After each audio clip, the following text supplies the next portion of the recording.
Here are my opinions on Unnamed Memory.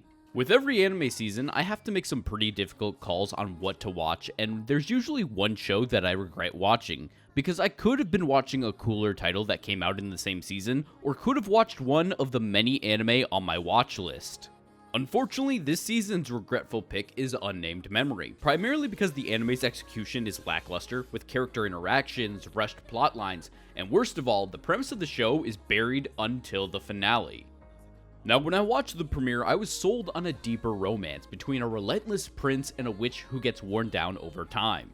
And eventually, Oscar does get Tanasha to give in and marry him, but their interactions never feel warmer. Instead, they both seem cold and aloof, with moments of extreme despair when the other is in danger.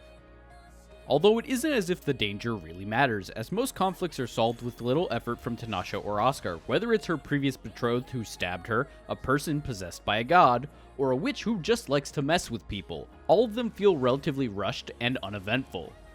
Maybe that's because any one of those plotlines feels like they could fill out a whole season, but all of them are unceremoniously handled in 1 to 2 episodes.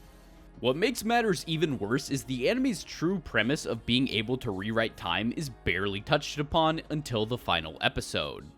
And while we're talking about the final episode, kissing a 14-year-old version of your wife is creepy, right? I'm not out of pocket for saying that. I wish I had more positive things to say about the anime, but the show's events are so transient that if I didn't take notes, I wouldn't be able to recount the show's events. That's how boring it is. A story that includes dragons, witches, time travel, and anti-magic swords somehow managed to bore me, and while maybe they could dive more into the importance of time travel in Season 2, which is confirmed for winter of 2025, the show has burned up all my goodwill.